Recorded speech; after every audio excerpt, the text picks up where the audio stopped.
minutes. C'est vrai que certains diront qu'ils ont peur. Mais je vais vous raconter l'histoire de certains étudiants et eux-mêmes vont réfléchir. On m'a rapporté une histoire où Faure Gnassingbé allait à Kara et il a donné 42 000 francs aux étudiants. À chaque étudiant, il a donné 42 000 francs. Maintenant, celui qui a appelé à remettre l'argent aux étudiants leur a remis 21 000 francs. Et les étudiants là étaient tellement contents qu'ils sont arrivés à Kara, qu'ils sont arrivés chez eux à la maison, ils fêtaient les 21 000 francs quoi. Ils étaient tellement fiers que vraiment le chef de l'État est venu leur donner 21 000 francs. Et rappelez-vous quelque chose, ces étudiants n'ont pas eu leur tranche. Ils n'ont pas eu leur bourse. Donc, à la question de réfléchir, si réellement vous dansez parce que le chef d'État vous a donné 21 000 francs, ou bien vous dansez parce que vous ne réalisez pas que, en fait, vous vous êtes fait voler plus que ça. Je ne sais pas si vous avez compris ce que je suis en train de dire. Ils n'ont pas eu leur bourse, ils n'ont pas eu leur tranche, mais ils ont été volés. C'est-à-dire, tous ces sommes bourse tranches là, ils n'ont rien eu toute l'année. Vous voyez, maintenant le chef de l'État vient au palais des congrès, il leur donne 42 000 francs. Celui qui est chargé de leur remettre l'argent dit que non, il leur a remis seulement 21 000 francs. Eux aussi prennent 21 000 francs, ils arrivent à la maison, ils sont en train de fêter les 21 000 francs. Moi, ma question est de savoir, ils fêtent quoi au juste? Ils fêtent parce qu'on leur a remis l'argent, ou bien ils fêtent parce qu'ils ne se rendent pas compte que, en fait, ce qui leur est dû a été volé. C'est-à-dire qu'on vous vole votre chose. Et, par exemple, les 42 000 francs qu'il a volés, sûrement que c'est 100 000 francs, ils devaient, normalement, leur bourse, là, ça devrait être au Bénin, au Burkina, ce n'est pas 100 000 francs, on paie aux étudiants chaque fin de mois. Imaginez toute l'année, on vous paie 100 000 francs par mois. 12 mois, ça fait combien? 100 000 fois 12. Maintenant, sur les 100 000 fois 12, vous n'avez rien obtenu. On vient vous donner, en fait, seulement 42 000 francs. Et vous êtes fiers. Sur les 42 000 francs qu'on vous a remis, celui qui doit venir vous transmettre l'argent, vient et vous remet seulement, comment ils ont appelé ça, 21 000 francs.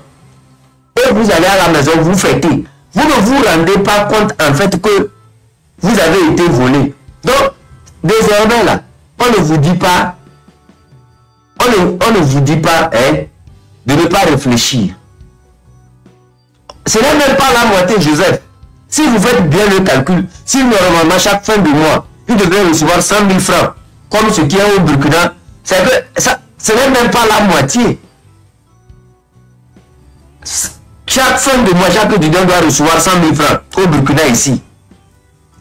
Si au moins chez nous, ils reçoivent seulement 50 000 francs chaque fin de mois, ce qui veut dire que sur toute l'année, Faure a utilisé seulement un mois pour les payer. Et Faure s'est accaparé des 11 mois.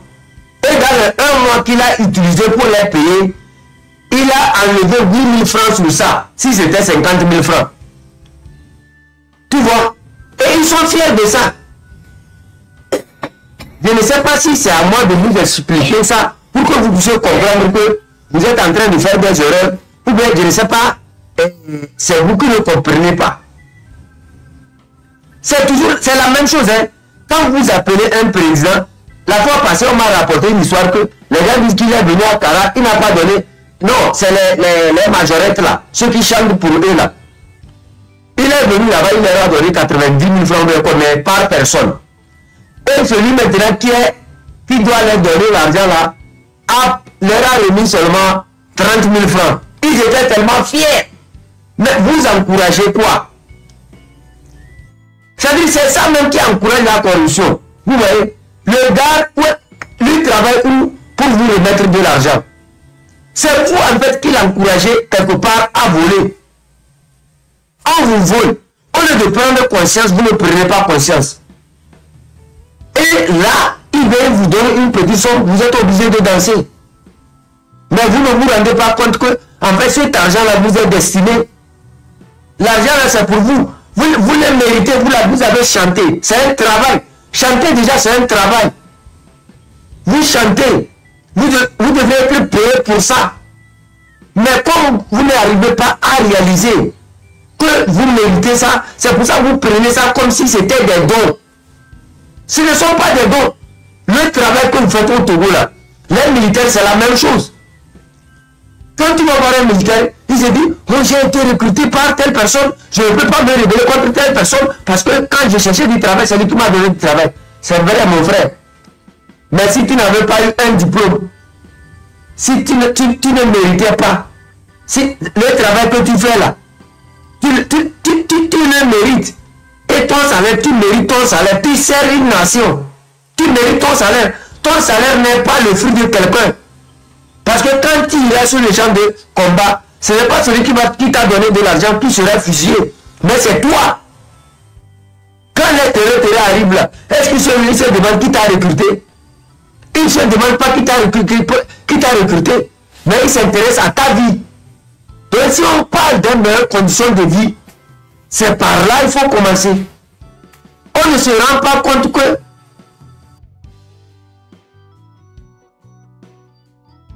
aujourd'hui, quand vous regardez au niveau de la diaspora, les gens sont tellement mobilisés. Mais quand vous regardez le Togolais, il est mobilisé, mais il se dit qu'il a peur. C'est vrai, tu as peur. On comprend que tu as peur. Nous, on comprend que tu as peur. Mais dis-nous quelque chose, hein. Tu as peur là, mais tu veux manger. Tu as peur, tu veux vivre. Tu as peur, tu veux que tes conditions s'améliorent. Tu penses que c'est dans la peur que tes conditions de vie vont s'améliorer. C'est effectivement à cause de ta peur là, ils ne veulent pas améliorer ta condition de vie.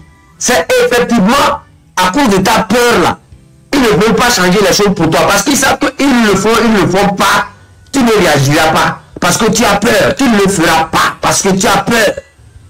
Donc ils ont le boulevard ouvert pour faire tout ce qu'ils veulent sur toi. Ce qui t'est destiné. Un citoyen a des devoirs. Il a des droits aussi. Toi, tu fais tes devoirs, mais on ne te rend pas. Tes droits là, on ne te donne pas ça. Ce à quoi tu as droit, on capture ça. Et tu ne te rends pas compte que, en fait, c'est à cause de ta peur là que tes droits sont capturés. C'est ce que nous disons. C'est aussi simple. Le jour où vous allez prendre conscience que oui, c'est vrai, ce que nous vivons est réel. Et si nous devons vraiment nous libérer, il faut qu'on oublie cette peur-là et qu'on se batte pour cette cause-là. Il faut qu'on oublie cette peur-là pour qu'on se mette sur la route du changement. Là, ils vont vous servir. C'est parce que vous avez peur qu'ils ne le font pas. Oubliez cette peur-là. Si vos grands-parents, vos arrière-parents avaient peur, ils ne devraient même pas exister, ce qu'on appelle le Togo aujourd'hui. Allez-y dans l'histoire. Regardez comment vos grands-parents se sont battus. Les guerriers qu'on combat. Regardez dans Kara, Sokodé, Mango, Dapaon, Lomé, tout ça. Regardez comment ils se sont battus. Revisitez l'histoire. Vous allez voir, vos parents étaient des guerriers. Vos mamans étaient des guerriers. Ils se sont battus. C'est pour ça qu'on appelle Togo la mère patrie. C'est notre terre. C'est un héritage. C'est notre dignité. Et quand ils se sont battus, ils ne se sont pas battus pour une classe de société, pour une classe de personnes. Ils se sont battus pour nous tous. Que celui qui n'a pas son père qui a payé un terrain à Lomé ne puisse pas profiter. Même si tu n'as pas un terrain à Lomé, tu as loué à Lomé, tu as loué au Togo. Tu es originaire du Togo. C'est que tu dois profiter. Ils se sont battus pour garder des richesses pour la nation, pour tout le monde. Mais comment sommes-nous arrivés à une étape où, en fait, avant, c'était certaines personnes qui nous empêchaient d'avoir accès à cette richesse. Aujourd'hui, ce sont nos propres frères du même milieu qui, même quand on regarde dans leur lignée, quand on regarde dans la lignée de leurs grands-parents, ils ne font même pas partie de ceux qui se sont battus pour l'avènement de la nation. Ils ne font même pas partie de la lignée des chefs. Ils ne font même pas partie de la lignée des grands guerriers. C'est eux aujourd'hui qui ont récupéré la nation. Et maintenant, qu'est-ce qu'ils font? Ils empêchent à la postérité, ils empêchent aux enfants des guerriers, aux enfants, comment on appelle ça, des chefs, aux enfants des grands combattants de profiter de cette nation, de profiter des richesses de cette nation. Vous voyez, c'est ça le problème. C'est pour ça que je dis ce combat n'a rien à voir avec de l'argent, mais c'est un combat de dignité. Parce qu'ils ont piétiné sur nos parents, ils ont piétiné sur nos ancêtres. Ils ont humilié le courage de nos ancêtres. Ils ont humilié le courage du père de l'indépendance. Quand le père de l'indépendance se battait, il ne le faisait pas pour lui-même. Il le faisait pour nous tous. Pour que chaque Togolais puisse profiter des richesses de son territoire. Pour que chaque Togolais puisse mieux vivre. Mais comment sommes-nous arrivés à une étape où certains individus égarés depuis la lignée de leurs grands-parents se sont accaparés de la richesse de cette nation et nous maltraitent? C'est là la question. Parce que c'est la peur. Parce que dans la peur, les gens ont cru qu'en collaborant avec le système, ils pouvaient obtenir des avantages. Vous n'obtiendrez jamais des avantages. Vous ne serez qu'esclaves de ce système. Vos enfants seront esclaves de ce système. Vos mamans seront esclaves de ce système. Toute votre lignée sera esclave de ce système. Parce que vous ne prenez pas conscience que là où nous sommes arrivés, il faut vraiment ouvrir la tête et réfléchir. Il faut vraiment ouvrir la tête et voir le côté positif des choses. Vos parents étaient des guerriers. Ils se sont battus. Vos ancêtres, la même chose. Vous pensez qu'ils se sont battus pour que vous puissiez être encore plus pire, plus esclave que ce que vous êtes aujourd'hui. Aujourd'hui, vous n'êtes pire que le temps colonial, même avant le temps colonial. La condition du Togolais est pire que même dans le temps colonial. Dans le temps colonial, il n'y avait pas ça là. Il n'y avait pas ça. Au moins, on voyait des gens affronter à main nue les colons. Au moins, on avait les grands-pères qui n'avaient même pas cette technologie que nous avons en face de nous. Qui se battaient à main nue avec le colon. Ils n'avaient pas toute cette technologie qui nous entoure aujourd'hui. Mais ils étaient des vaillants courageux. Aujourd'hui, que sommes-nous devenus? C'est de ça il y a question. Il faut se poser des questions. Remonter l'histoire pour voir d'où on vient. En fait, notre combat est un combat de dignité. Et c'est le moment de réécrire notre histoire.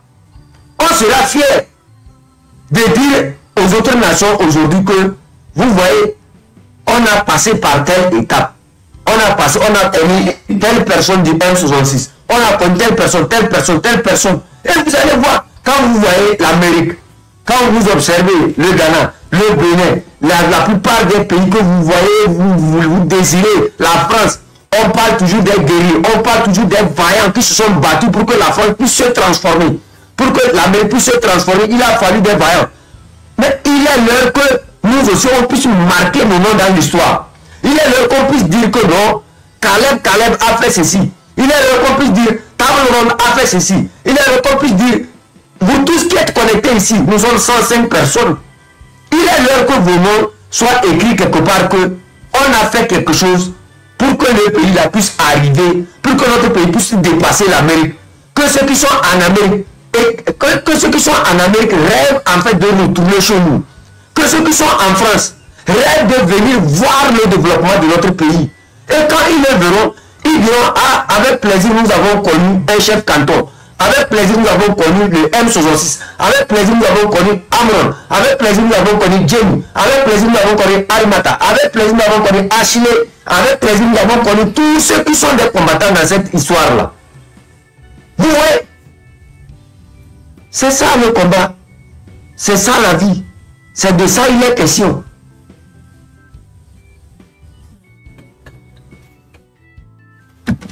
Un instant. Il y a peut-être 17 millions.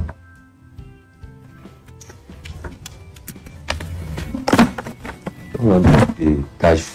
Ok. 8 ans. Pas mieux.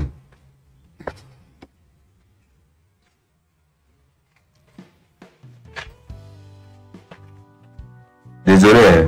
S'il plaît, tapoter, partagez-vous. Ouais, ce compte-là, je ne veux pas le perdre. Hein. Je ne veux pas perdre ce compte-là, au nom de Dieu. C'est le tapotage et le partage là qui fait problème toujours. Yeah. Thank you. Je me rappelle, je vais vous raconter une histoire aujourd'hui ici. Avant de me mettre dans ce que vous voyez aujourd'hui là. Quand les problèmes avaient commencé à Tara, moi je ne parlais pas beaucoup là-bas comme ça. Je me rappelle, c'était entre 2011, 2010-2011. Moi je ne parlais pas. J'étais quelqu'un, c'est rare. Quand j'étais rentré à l'université, moi c'est au CG, j'étais vraiment chaud. Quand je suis rentré la première année, je ne me suis pas fait voir comme ça. Quand j'étais là, on était sous un hangar. Et quand on a fini les cours, pour rentrer, c'était difficile. Marcher derrière Kara jusqu'à Wakada, c'était tellement loin. Et chaque fois, on se disait, mais attends, pourquoi les gens là, ils ne pouvaient pas nous donner des bus où, c'est-à-dire, on pouvait prendre pour aller là-bas. Et que c'est un seul bus, il y avait le seul bus là qui se gâte chaque fois. On est obligé de dépenser pour se mettre à Z pour aller là-bas. Parfois, quand les gens prennent Z, il pleut. Et la pluie va mouiller cette personne-là avant qu'elle n'arrive au cours.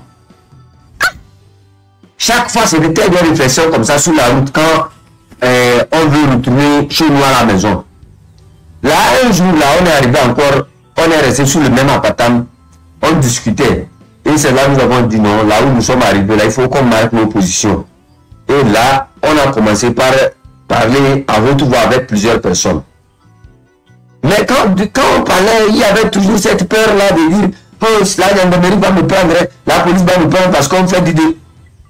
Mais au fur et à mesure qu'on a continué par discuter entre nous, par échanger, par voir ce qui devait nous redonner de droit, par voir comment les gens là nous maltraitent, par voir comment un étudiant devrait être apprécié dans sa société, la peur là a commencé par disparaître. Parce qu'on a compris que en fait, on s'est fait avoir par un système qui ne nous respectait pas. Ça qui prenait l'étudiant comme si c'était du n'importe quoi. Là, on a commencé par échanger entre nous étudiants, on a commencé par former des petits groupes, tout ça là. Et vous voyez, dès qu'on a commencé par former des petits groupes, on a vu que, en fait, c'est eux en fait qui ont commencé par avoir peur. Nous, on n'avait plus peur, hein, mais c'est eux qui ont commencé par avoir peur. Quelque part pour vous dire que le combat que nous sommes en train de mener, vous devez comprendre une chose. On doit beaucoup plus travailler sur le terrain. Ceux qui sont sur le terrain là, il faut que vous marquez vos positions. Il faut que vous arriviez à 10 personnes tout autour de vous.